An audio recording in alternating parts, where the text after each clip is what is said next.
حدیبیہ کے موقع پہ نا نبی پاک صلی اللہ علیہ وسلم نے جو شرطیں کافروں کے ساتھ طے کی تھی نا، حضور نے نور بصیرت سے کی تھی نا، تو انہی شرطوں نے پھر فتح کے باب کھول دیے. ان فتحنا لک فتحا مبینا. ایک شرط یہ تھی کہ اگر کوئی مسلمان مدینے سے مکے آئے گا تو مکے والے واپس نہیں کریں گے، رکھ لیں گے. پھر غور کریں، کوئی مسلمان اگر مدینے سے مکے آئے گا تو مکے والے واپس نہیں کریں گے، اور اگر کوئی بندہ مسلمان اپنے آقا کی مرضی کے بغیر مسلمان ہو جائے اور وہاں سے وہ مدینے آئے گا تو حضور پناہ نہیں دیں گے. تو میرے بھائی، محبوب کی طرف سے آنے والا نہ صرف سوکھ ہی نہیں قبول کرنا چاہیے، دکھ بھی قبول کرنا چاہیے، دکھ بھی قبول کرنا چاہیے. ہمارا یہ مسئلہ ہے کہ ہم نہ میٹھی میٹھی کے قائل ہیں، کڑوی کڑوی کے قائل نہیں. اگر وہ کبھی دکھ دے نا تو محبوب کا دکھ بھی سکھ سمجھ کے قبول کرو. ہاں اس کی طرف سے کانٹا ہے کبھی تو اسے پھول سمجھ کے قبول کرو. وہ چبھے گا نہیں، انشاءاللہ مزہ ہی دے گا. وہ قبول تو کرو نا. تو اب حضرت ابو بصیر رضی اللہ تعالیٰ عنہ ایک صحابی تھے، ایک تو حضرت ابو جندل رضی اللہ تعالیٰ عنہ تھے نا، تو وہ تو حدیبیہ میں آ گئے. حضور مجھے لے جائیں، تو نبی پاک نے فرمایا میں نے وعدہ کر لیا ہے. ان کو بھی حضور نے واپس بھیج دیا. اور یہ بیچارے نا اپنے آقا کی جیل توڑ کے مکے سے بھاگ کے مدینے آئے. یا رسول اللہ مجھے قبول کر لے، میں بھاگ آیا ہوں، وہ بڑا ظلم کرتے ہیں، مارتے ہیں، تکلیف دیتے ہیں. وہ آئے تو ادھر سے نا اس کے مالک نے ایک دو بندے بھی بھیج دیے رکا دے کے کہ یا رسول اللہ آپ کا تو وعدہ تھا کہ آپ بندہ رکھیں گے نہیں. یہ آئے اور رکا بھی آ گیا. اب ذرا منظر کو سمجھے. ہمارا تو یہ مسئلہ ہے کہ کہتے ہیں کہ میری 99 باتیں مانی ہیں، ایک نہیں مانی، لہذا میرا تعلق ہی کوئی نہیں. لیکن یہاں کیا کیفیت ہے؟ بندہ رو رہا ہے، تڑپ رہا ہے، حضور میں مار سے بچتا ہوا آیا ہوں، جیل توڑ کے آیا ہوں، مجھے قبول کر لیں. ادھر رکا آ گیا کہ آپ کا وعدہ تھا رکھیں گے نہیں. اب یہ کتنا مشکل مسئلہ ہے. لیکن رسول پاک علیہ السلام نے فرمایا ابو بصیر میں نے وعدہ کیا یار تجھے واپس جانا پڑے گا. ہوئے ہوئے ہوئے. لوگ تو کہتے ہیں نا کہ وہ پیر صاحب نے کہا تھا تو میرا کام نہیں ہوا، لہذا میری بیعت ہی گئی، چھٹی ہو گئی. ماحول ہی بڑا عجیب ہے. حضور نے فرمایا واپس جا، لیکن جے کر یار دے نام دا ملے مینا. پھر انہوں چولی پا لئیے مینے نو پنجے سٹیے نا. جے کر یار دے نام دا، سامنے والے نے تانا سمجھ کے دیا تھا پر یار کے نام کا تھا نا. اس نے کہا لا صحیح، سونے کے نام کا ہے نا. تانا ہوا تو کیا ہوا. جے کر یار دے نام دا ملے مینا، انہوں چولی پا لئیے پنجے سٹیے نا. تے جے کر یار دے نام دی ملے سولی، پھر جھوٹا جھوٹ لئیے تے پیچھے ہٹیے نا. جھوٹا جھوٹ لئیے. اب لکھنے والے کا بھی اپنا انداز ہے نا، کہتے ہیں یہ بھی میرے لیے جھولا ہی ہے، یہ بھی آرام کی جگہ ہی ہے. جھوٹا جھوٹ لئیے تے پیچھے ہٹیے نا.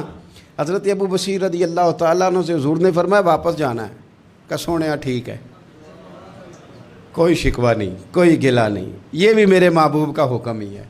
اور کیا بات ہے، میرے نبی وعدوں کے پکے ہیں. کیا بات ہے، حضور نے جو کہا کر کے دکھایا. کہتے ہیں میں واپس جا رہا تھا، ایک دو بندے ساتھ تھے. جب مدینے کی حد گزر گئی نا، حضور نے تو کہا تھا نا مدینے میں پناہ نہیں دینی، تو میں نے اس سے کہا یار تلوار بڑی سونی ہے، ذرا دکھانا. اس نے دکھائی تو ایک کی میں نے گردن کاٹ دی، دوسرا ویسے ہی بھاگ گیا.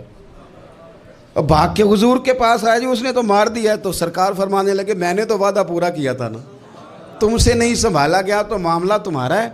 اب حضرت ابو بصیر رضی اللہ تعالیٰ عنہ واپس آئے. عرض کی حضور اب میرے لیے کیا حکم ہے؟ حضور نے فرمایا میاں حکم وہی ہے، مدینے میں ہم نہیں رکھ سکتے. تم مدینے میں صحابہ تھے نا، حضور کی باتوں سے خوشبو لیتے تھے، مدینے میں نہیں رکھ سکتے. حضرت ابو بصیر کہتے ہیں میں مدینے کی سرحد سے نکل گیا، اس جگہ چلا گیا جو نہ مکے کی ریاست میں تھا نہ مدینے کی. ایک مقام ایس تھا جہاں میٹھے پانی کے کنویں تھے، وہاں رہنے لگا. حضرت ابو جندل کو پتہ چلا کہ ایک نیا ٹھکانہ بن گیا، وہ بھی جیل توڑ کے آ گئے. 70 بندے آ گئے.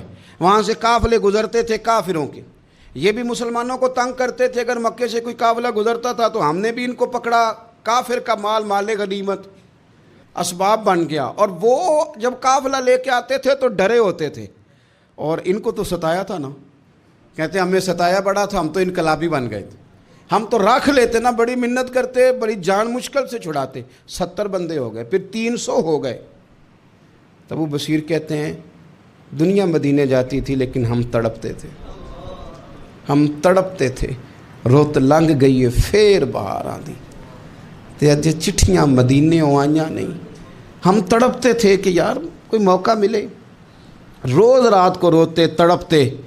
300 انقلابیوں کا جتھا صبر سے بیٹھا ہے مدینے کی سرحد پہ, اندر آنے کی اجازت نہیں, پر غلامی میں روز اضافہ ہو رہا. صبر دیکھو, غلامی میں روز اضافہ ہوتا ہے. تنگ آ گئے کافر. پہلے بڑی ڈینگیں مارتے تھے کہ دیکھو ہم نے کیسی شرط منوائی ہے, کیسی شرط منوائی ہے کہ ان کا بندہ آئے گا تو ہم واپس نہیں کریں گے, ہمارا جائے گا تو انہیں کرنا پڑے گا. پھر اتنے تنگ آئے کہ خود آ کے کہنے لگے حضور مہربانی کریں یہ شرط تو ختم کریں نا, اور ان 300 کو تو مدینے بلائیں, مہربانی فرمائیں. حضور بڑے خوش ہوئے. آج غلاموں کے نام پیغام لکھا, غلاموں کے نام پیغام لکھا. چٹھی لکھی حضور نے. چٹھی کس چیز کی لکھی؟ آ جاؤ یار مدینے آ جاؤ. چٹھی آئی مدینے آنے کے لیے. حضرت ابو بصیر کے نام چٹھی گئی, آ جا یار مدینے, آ جا تیرے نام پیغام سب لائی ہے سرکار نبی سے, اور آیا ہے بلاوا مجھے دربار نبی سے. پیغام آیا. حضرت ابو بصیر اتنے بیمار تھے کہ نزع کا عالم تھا, لیکن اس عالم میں بھی انتظار تھا. اس آخری ویلے اکھیاں میریاں رات تکنائے تیرا, تیرا تے سجنا کچھ بھی نہیں جانا, جے پا جاویں ایک پھیرا تے سر میرے تے آن کھلوویں تے پھر پردہ رہ جائی میرا. سوکھا نکلے صاحب ظہوری جے ویخ لوے مکھ تیرا. حضرت ابو بصیر کو نا وہ رکا گیا, حضور کی چٹھی گئی تو یوں چٹھی پڑھی. حضور نے فرمایا آ جا نا, رستہ کھل گیا ہے, تو آ جا, کھل گیا رستہ. دعا فرماؤ مدینے کے رستے کھل جائیں. کرو نا یار دعا مدینے کے رستے کھل جائیں. کچھ ایسے ہیں جنہوں نے سارے دکھ سنانے ہی مدینے جا کے ہوتے. کچھ لوگ ایسے ہیں جن کے دل اور کلیجے پھٹنے کو آ گئے. دعا کرو رستے کھل جائیں. حضور نے فرمایا آ جا, تیرا راہ کھل گیا. حضرت ابو جندل کہتے ہیں میں سرانے کھڑا تھا, حضرت ابو بصیر کے خط پڑھا, مسکرائے, اشارے سے کہنے لگے کہ دیکھ میرے نبی کا خط ہے, حضور کی چٹھی میرے نام آئی ہے, پڑھنا. تو میں نے بھی پڑھی. پہلے روئے, پھر کلمہ پڑھا, پھر میرا ہاتھ تھاما, روح پرواز کر گئی. ہمیشہ کے لیے, ہمیشہ کے لیے. وہ ظاہری جسم کے ساتھ تو مدینے نہ پہنچے, پر قبر میں گئے تو مدینے والے کی زیارت نصیب ہو گئی. قبر میں حضور کی زیارت نصیب ہو گئی. قبر میں حضرت ابو جندل کہتا ہے میں نے جنازہ پڑھا, اور اسی مقام پہ جہاں انہوں نے انتظار کیا تھا نا, وہ مقام میں انتظار ان کا مزار بنا. مزار کے ساتھ مسجد بنی, مسجد کا نام مسجد ابو بصیر رکھا گیا. انہوں نے اس انتظار میں جان دے دی, پر صبر کیا, شکوہ نہیں کیا. یارو اتنی شکایتیں, اتنی شکایتیں, اتنے شکوے,